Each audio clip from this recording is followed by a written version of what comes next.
तो इससे आपको फर्क नहीं पड़ना चाहिए कि लोग आपके बारे में क्या सोचते हैं, बल्कि आपको ये निश्चित करना होगा कि आप लोग के फैसले के अनुरूप खुद को ढालेंगे या फिर खुद बनेंगे और फिर लोग आपके लिए राय निश्चित करेंगे।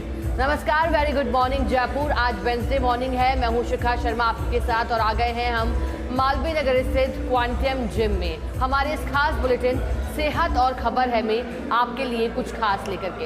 हम यूँ तो रोज बात करते हैं फिटनेस टिप्स को लेकर। कल ही हमने विश्व स्वास्थ्य दिवस भी मनाया है और हमने बारीकी से बात की थी डाइट को लेकर के। अब आज के दिन की शुरुआत करते हैं, क्योंकि भागदौड़ भरी जिंदगी में अगर आप समय नहीं निकाल पा रहे हैं फिट रहने के लिए, खबरों में अपडेटेड रहने के लिए आज के कौन से तमाम बड़े कार्यक्रम हैं, तो चलिए हमारे साथ रोज सुबह 7 बजे जुड़ जाइए इस खास बुलेटिन में। तो शुरुआत करते हैं आज के दिन की। सबसे पहले आपको बताते हैं खबरें, फिर धीरे धीरे आगे आपके लिए लेकर आएंगे खास फिटनेस टिप्स ट्रेनर के साथ जुड़ के। तो सबसे पहले बात करते हैं मुख्यमंत्री भजनलाल शर्मा के आज के प्रस्तावित कार्यक्रम से जुड़ी, क्योंकि आज मुख्यमंत्री भजनलाल शर्मा 10 बजे जयपुर एयरपोर्ट से प्रस्थान करेंगे। पूरा कार्यक्रम जानते हैं, चलिए खबर में। सुबह 10:50 पर पहुंचेंगे बूंदी के ग्राम गुहाटा कार्यक्रम स्थल। फिर सुबह 10:50 से 11:30 बजे तक Rajasthan water grid corporation limited के अंतर्गत राम जल सेतु लिंक परियोजना के निर्माण कार्यों का निरीक्षण भी होगा।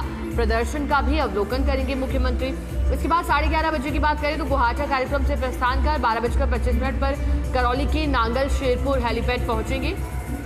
दोपहर 12:35 पर पहुंचेंगे नांगल शेरपुर कार्यक्रम स्थल। दोपहर 12:35 से 1:35 तक नांगल शेरपुर में किसान सम्मेलन में शिरकत करेंगे। दोपहर 1:35 से नांगल शेरपुर कार्यक्रम स्थल से प्रस्थान करेंगे। 2:15 बजे जयपुर एयरपोर्ट मुख्यमंत्री भजनलाल शर्मा पहुंचेंगे। फिर दोपहर 2:30 से लेकर के 4 बजे तक मुख्यमंत्री आवास पर रहेंगे। शाम 4:15 बजे जयपुर एयरपोर्ट के लिए प्रस्थान करेंगे मुख्यमंत्री भजनलाल शर्मा। फिर बात करें लगभग शाम 5 बजे की, घड़ी में जब 4:50 का समय होगा तो पुष्कर जाट विश्राम स्थली हेलीपैड मुख्यमंत्री पहुंचेंगे। शाम 5 बजे नया मेला मैदान पुष्कर पहुंचने का मुख्यमंत्री का कार्यक्रम है। 5 से 5:30 बजे तक नया मेला मैदान में शत गायत्री महायज्ञ में शिरकत करेंगे। फिर 5:30 बजे कार्यक्रम स्थल से प्रस्थान करेंगे। शाम 5:50 पर किशनगढ़ एयरपोर्ट पहुंच जाएंगे। शाम 5:55 पर किशनगढ़ एयरपोर्ट से प्रस्थान कर 6:15 बजे जयपुर एयरपोर्ट पहुंचेंगे। तो आज मुख्यमंत्री सबसे पहले बूंदी के ग्राम गुहाटा कार्यक्रम स्थल से लगभग 11 बजे शुरुआत करेंगे, जो फिर शाम 6:15 बजे उनका तमाम जो कार्यक्रम है वो खत्म होंगे और दोबारा जयपुर मुख्यमंत्री लौट जाएंगे। लेकिन आज क्योंकि मायने रखता है, एक तो राम जल सेतु लिंक परियोजना के निर्माण कार्यों का निरीक्षण मुख्यमंत्री करेंगे। निरीक्षण के दौरान व्यवस्थाओं को और अधिक मजबूत करने की बात मुख्यमंत्री करेंगे। साथ ही जो मूलभूत सुविधाएं हैं या फिर जो योजनाएं लाई गई हैं बजट के दौरान भी जनता के लिए, या फिर जो पेयजल आपूर्ति को सुनिश्चित करने के लिए, उन्हें लेकर जब मुख्यमंत्री निरीक्षण करेंगे तो फिर बेहतरीन फैसले होते हुए दिखाई देंगे। और मुख्यमंत्री भजनलाल शर्मा की बूंदी पहुंचने के लिए पहले ही प्रशासनिक अधिकारियों ने तैयारियां कर ली थी, क्योंकि आज मुख्यमंत्री का प्रस्तावित दौरा था। चलिए आगे बढ़ते हैं। अब बात करते हैं जिसकी चर्चा दुनिया भर में हो रही है। बात हो रही है अमेरिका ईरान युद्ध से जुड़ी खबर की। तो इस वक्त की बड़ी खबर क्या है, क्योंकि बयानबाजी तो लगातार चल रही है। कभी अमेरिकी राष्ट्रपति डोनाल्ड ट्रंप तो ईरान की ओर से भी कई बार अब जो पोस्ट है उसके माध्यम से तंज कसे जा रहे हैं, सरकाज़म लगातार हो रहे हैं। डोनाल्ड ट्रंप ने क्या कहा है, चलिए सुनते हैं। डोनाल्ड ट्रंप ने सीज फायर का ऐलान कर दिया है। हमले की डेडलाइन खत्म होने से पहले सीज फायर का ऐलान वाकई मायने रखता है। स्टेट ऑफ हॉर्म्यूज खोलने के लिए सहमत हुआ है ईरान, और स्टेट और हॉर्म्यूज को लेकर लगातार जो था वो संशय बना हुआ था। डोनाल्ड ट्रंप कह रहे थे, कभी धमकी दे रहे थे, कभी एक्स पर पोस्ट करके कह रहे थे।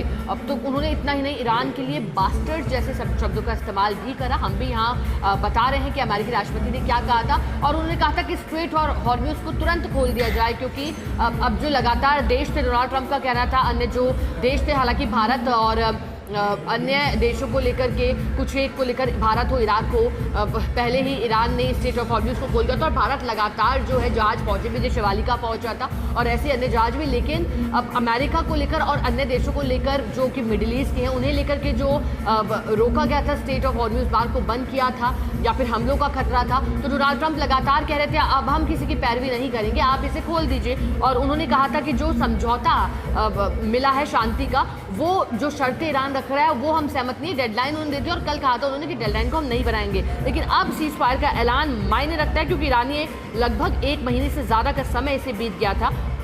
स्टेट ऑफ हॉर्म्यूज खोलने के लिए सहमत हो गया ईरान। ईरानी मीडिया ने सीज फायर की पुष्टि कर दी है। 2 हफ्ते बाद समझौते पर बातचीत होगी, ट्रंप ने कहा है। 10 अप्रैल को इस्लामाबाद में बातचीत होगी। ईरान की ओर से कहा गया 2 हफ्ते अमेरिका ईरान एक दूसरे पर हमला नहीं करेंगे, ये कहा है डोनाल्ड ट्रंप ने। ईरान के 10 सूत्री प्रस्ताव पर बातचीत होगी, ये कहा है ट्रंप ने। 2 हफ्ते के सीज फायर पर इजराइल भी सहमत है।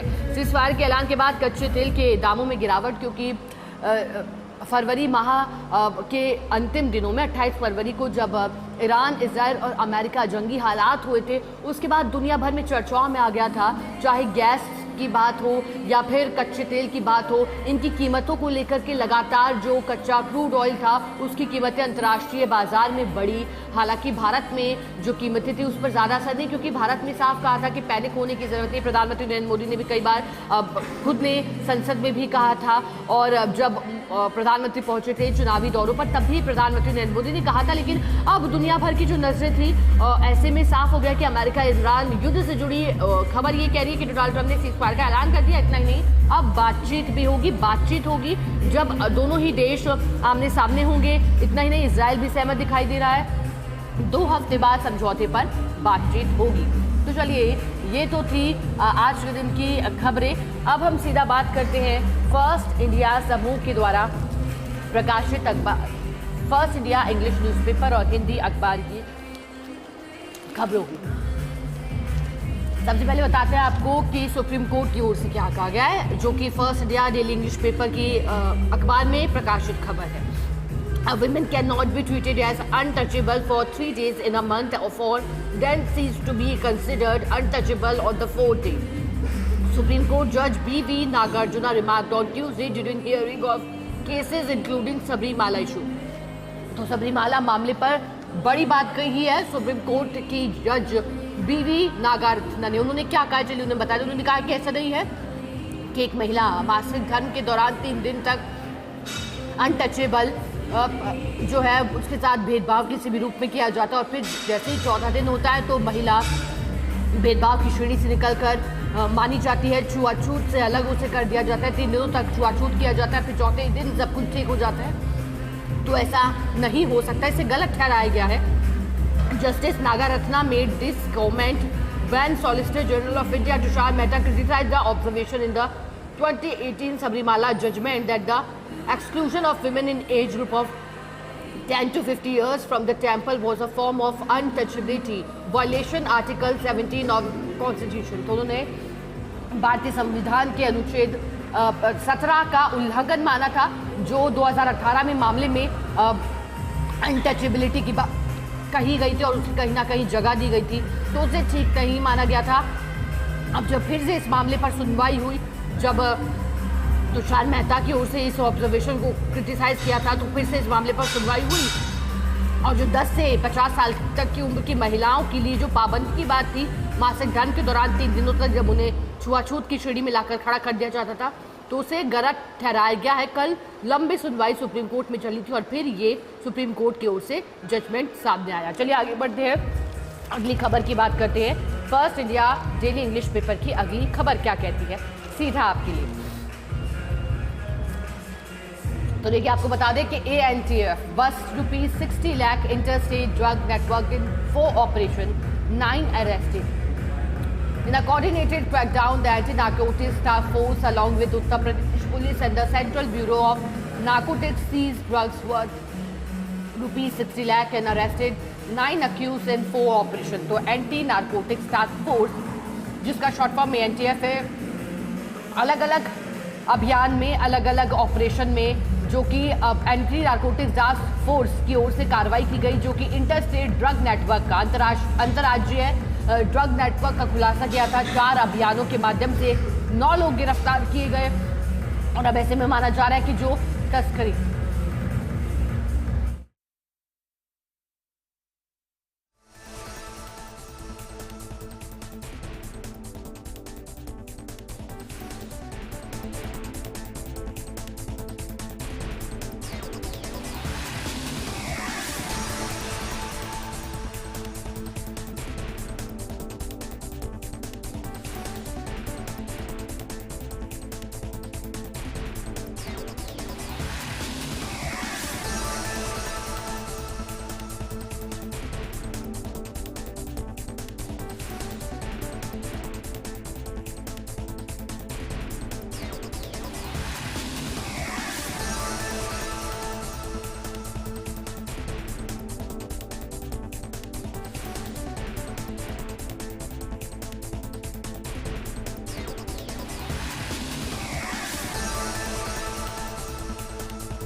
तो चलिए हम बात कर रहे थे first India daily English paper की खबरों की। अब बात करते हैं अगली खबर की। पहले हमने बात की एएनटीएफ की कार्रवाई से जुड़ी खबर। अब बात करते हैं जो कल एक अनूठी मिसाल पेश की गई थी और एक अनूठी पहल की गई थी, उसकी बात करते हैं। जजेस teach cyber safety in school. In a unique initiative, जजेस across Rajasthan step into classroom on Tuesday to educate students. तो कल एक बड़ी पहल की गई थी जब शिक्षित करने के लिए विद्यार्थियों को क्लासरूम का रुख किया। खुद जजेस ने, न्यायाधीश पहुंचे और उन्होंने सीख दी। किस बात की सीख दी? उन्होंने साइबर सुरक्षा के गुर सिखाए हैं विद्यार्थियों को। उन्होंने साइबर सुरक्षा को लेकर के कैसे बचा जा सकता है, कैसे जागरूक हो सकते हैं, इसे लेकर के खुद न्यायाधीश पहुंचे थे। और ऐसा ही नहीं, अभी आगे भी जो पहल है वो जारी रहेगी। लेकिन हर मंगलवार को, तो हफ्ते में मंगलवार का दिन अब और भी अधिक खास हो गया है और भी अधिक मायने रखता है, क्योंकि जो न्यायाधीश है वो खुद पहुंचे थे और उन्होंने स्टूडेंट्स को गुर दिए थे। The judicial officer from districts including Jaipur, Kota and Ajmer visited school to explain common cyber fraud techniques and prevent measures. The program is a part of the statewide campaign Empowering Rajasthan Youth, a legal literacy initiative 2026। तो ये 2026 के तहत एक महत्वपूर्ण अभियान का हिस्सा था जिसमें न्यायाधीश पहुंचे और उन्होंने विद्यार्थियों को गुर सिखाए साइबर सुरक्षा के लिए। चलिए आप आगे बढ़ते हैं, अगली खबर की बात करते हैं जो कि मुख्यमंत्री भजनलाल शर्मा और प्रदेश में कल आयोजित हुए एक कृषि सम्मेलन से जुड़ी है। Government to produce farmer surplus crop. तो कल मुख्यमंत्री भजनलाल शर्मा, केंद्रीय कृषि मंत्री शिवराज सिंह चौहान की भी मुलाकात चर्चाओं में रही थी। लेकिन अब गवर्नमेंट है, सरकार है, वो प्रयास करेगी किसानों की अतिरिक्त फसल को प्रोड्यूस करने में, उनके उत्पादन में। कैसे करेगी, पूरी खबर में जानेगा। Union agriculture minister Shivraj Singh Chouhan announce a nationwide campaign to curb fake seeds, fertiliser and pesticides during the western regional farmers meet on Tuesday. तो कल जो कि पश्चिमी क्षेत्र के किसान हैं, पश्चिमी क्षेत्र के राज्य हैं, उनके किसान और जो मंत्री हैं, कृषि मंत्री हैं, वो सभी एक मंच पर थे। केंद्र में भी कृषि मंत्री शिवराज सिंह चौहान आए थे। कृषि सम्मेलन की बात थी, मुख्यमंत्री पहुंचे थे और बात हुई कि कृषि की जो चुनौतियां हैं, किसानों की आय को कैसे बढ़ाया जाए, रासायनिक उर्वरकों के इस्तेमाल को कैसे कम किया जाए, कैसे नई नई तकनीक उत्पादन में इस्तेमाल की जाए जिनके तहत किसानों की आय भी दोगुनी हो और किसानों को भी लाभ मिले। और फिर ये तय हुआ कि किसानों को जो अतिरिक्त उत्पादन है उसमें सरकार सहायता करेगी। चलिए आगे बढ़ते हैं, अब बात करते हैं फर्स्ट इंडिया और सच बेधड़क अखबार की खबरों की। तो हमने बात करी फर्स्ट इंडिया समूह द्वारा प्रकाशित अखबार डेली इंग्लिश पेपर की खबर की। अब हम दैनिक हिंदी अखबार सच बेधड़क अखबार की खबर आपको बताते हैं। सबसे पहले तो राजस्थान के लिए शुभ घड़ी आई है। पचपदरा रिफाइनरी का 21 अप्रैल को पीएम मोदी उद्घाटन करेंगे। प्रधानमंत्री नरेंद्र मोदी 21 अप्रैल 2024 को पचपदरा जिले में रिफाइनरी के लोकार्पण के लिए राजस्थान दौरे पर आएंगे। इस संबंध में मुख्यमंत्री भजनलाल शर्मा ने जानकारी देते हुए कहा कि प्रधानमंत्री के आगमन से प्रदेश में विकास की नई संभावना के द्वार खुलेंगे। मुख्यमंत्री ने कहा है कि पचपदरा रिफाइनरी परियोजना राजस्थान ही नहीं बल्कि पूरे पश्चिमी भारत के लिए एक महत्वपूर्ण औद्योगिक उपलब्धि है। इस रिफाइनरी से मारवाड़ क्षेत्र सहित पूरे प्रदेश की अर्थव्यवस्था को नई गति मिलेगी, साथ ही युवाओं के लिए रोजगार के बड़े अवसर पैदा होंगे। उन्होंने इसे राजस्थान के आर्थिक विकास की भाग्य रेखा भी बताया। इसे औद्योगिक निवेश और रोजगार के नए रास्ते खोलने की बात मुख्यमंत्री भजनलाल शर्मा की ओर से कही गई, क्योंकि उन्होंने कहा कि राजस्थान के लिए शुभ घड़ी आई है जब 21 अप्रैल को पीएम मोदी उद्घाटन करेंगे। चलिए बात करते हैं और बात करते हैं सीधे मौसम से जुड़ी खबर की। बेमौसम बारिश और ओलावृष्टि ने राजस्थान के किसानों को भारी नुकसान पहुंचाया, क्योंकि सीकर टोंक में ओले गिरे हैं। जयपुर सहित कई जिलों में झमाझम बारिश हुई है। बेमौसम बारिश से किसानों को नुकसान बहुत ज़्यादा हुआ है। मंगलवार को प्रदेश भर में तेज हवा के साथ बारिश और ओले गिरे, क्योंकि पश्चिमी विक्षोभ की सक्रियता से ऐसा हुआ। आज भी असर की बात कही गई है, खासतौर पर भरतपुर संभाग में आज इसका असर दिखाई देगा। बता दें कि कल जब ओले गिरे तो खड़ी फसलें बर्बाद हो गई। पश्चिमी विक्षोभ के सक्रिय प्रभाव से कई संभागों में मेघ गर्जन, तेज आंधी, बारिश, बिजली चमकने और भारी बारिश के साथ ओलावृष्टि भी दर्ज की गई। दिन भर कई जगह पर पेड़ गिर गए, 3 छप्पर भी उड़ गए, सड़कों पर जलभराव हो गया, यातायात भी प्रभावित हुआ। हालांकि गर्मी से राहत जरूर मिली, मौसम में ठंडक घुली है। न्यूनतम तापमान भी अब लुढ़का है 4 से 5 डिग्री सेल्सियस तक, और कई जिलों में बता दें कि 3-4 डिग्री तक तापमान कम हुआ है। हनुमानगढ़ के रावतसर, नोहर और बोमपुरा में तेज बारिश हुई है। बीकानेर के महाजन क्षेत्र, टोंक और सीकर में आधे घंटे तक ओले गिरे हैं। इससे गेहूं है, चना है, जौ है और इसबगोल की फसलें बुरी तरह से प्रभावित हुई है। नागौर, अजमेर, जयपुर के शहरी और ग्रामीण इलाके, चौमो और टोंक में भी तेज बरसात हुई है। मौसम विभाग के मुताबिक 8 अप्रैल को केवल भरतपुर और जयपुर संभाग के उत्तरी हिस्सों में अर्थात आज हल्की बारिश की संभावना है। चलिए आगे बढ़ते हैं, अगली खबर की बात करते हैं, जो कि पश्चिमी क्षेत्र किसान और कृषि सम्मेलन के आयोजन से जुड़ी है, जिस पर हमने पहले बात की। चलिए एक बार फिर आपको विस्तार से बताते हैं। किसान अन्नदाता ही नहीं, जीवनदाता भी है, ये कहा है शिवराज सिंह चौहान ने। कृषि में नई ऊंचाइयां छू रहा है राजस्थान, भजनलाल शर्मा की ओर से कहा गया है। केंद्रीय कृषि और किसान कल्याण मंत्री शिवराज सिंह चौहान ने कहा कि जब भी कृषि से जुड़ा कोई काम याद आता है तो राजस्थान का नाम सबसे पहले आता है।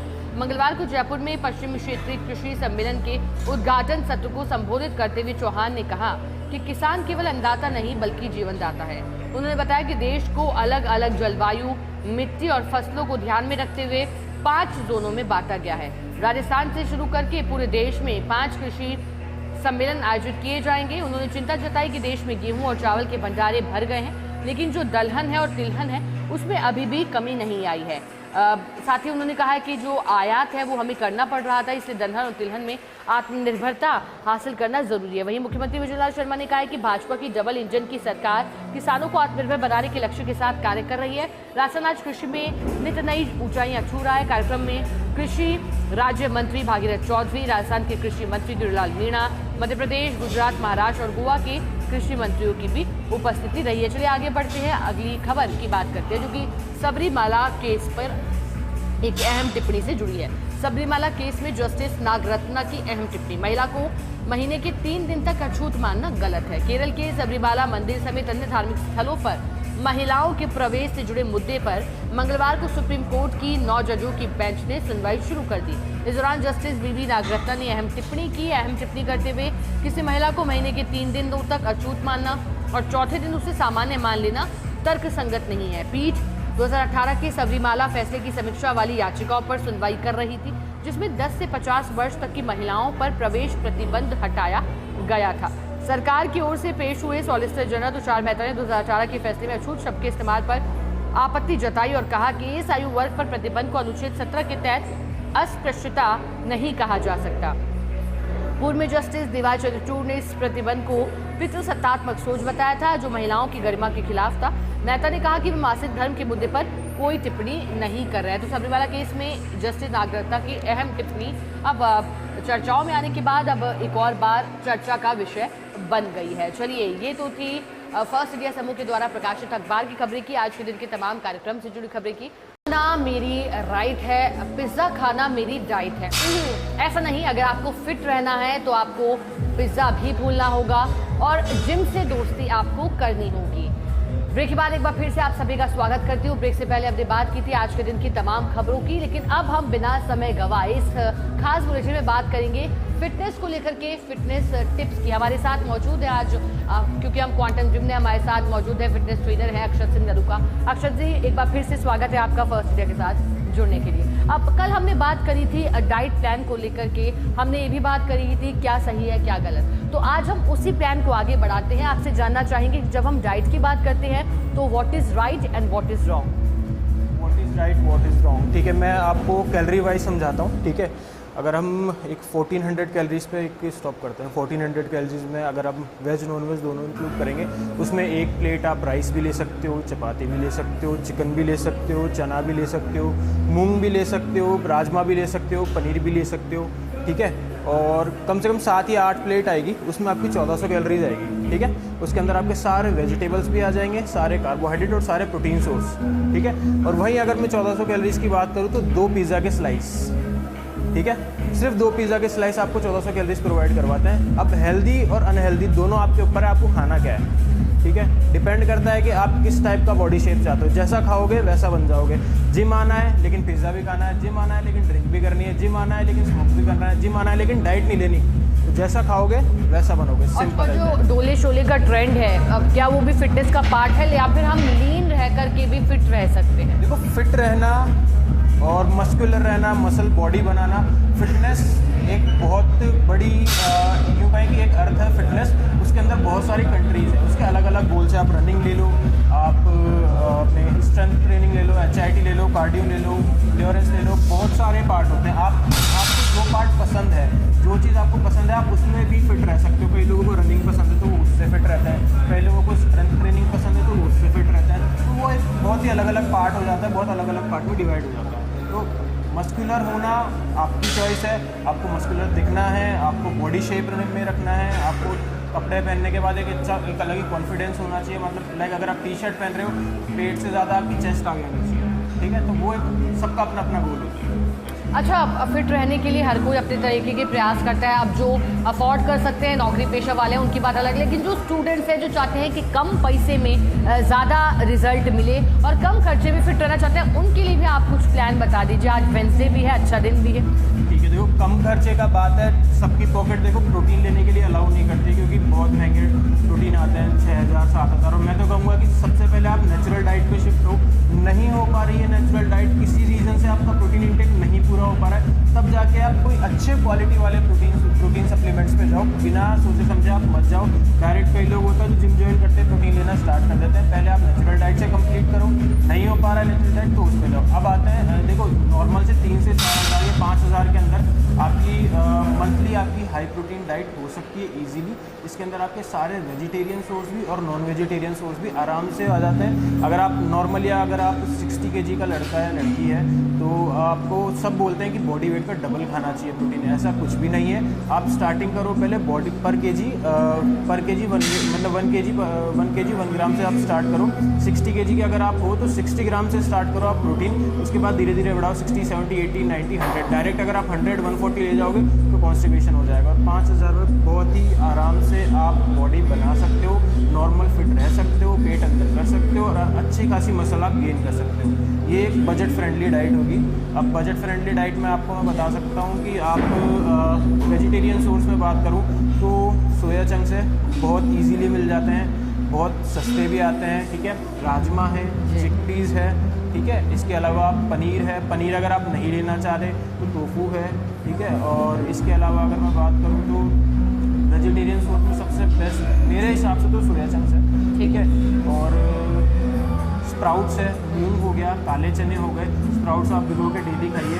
और सिर्फ प्रोटीन से बॉडी नहीं बनती है, ये भी चीज़ ध्यान में रखिएगा कि प्रोटीन से आपकी खाली मसल रिकवर होती है। आपको फाइबर भी खाना पड़ेगा, आपको फैट भी खाना पड़ेगा, आपको कार्बोहाइड्रेट भी खाने पड़ेंगे क्वांटिटी के हिसाब से। तो अक्षत जी, अभी जब हमने बात करी, अब इस बुलेटिन को हम क्लोज करेंगे, तो जो फूड है उसकी लिस्ट तो सभी ने जो कि फिट रहना चाहते हैं बनानी होगी, लेकिन आखिरी में अब सिर्फ क्या बनाना ही एक ऐसा फ्रूट है या फिर कोई एक फ्रूट और आप बताना चाहेंगे जिसे खाकर के आप हेल्दी रह सकते हो और सब सारे न्यूट्रिएंट्स उसमें आ जाएंगे? बनाना के अलावा भी बहुत सारे फ्रूट्स हैं। अगर एक की बात करूँ तो एप्पल भी है, बनाना कार्बोहाइड्रेट का सोर्स है, अच्छा गुड एनर्जी का सोर्स है, आप उसकी जगह एप्पल भी खा सकते हो।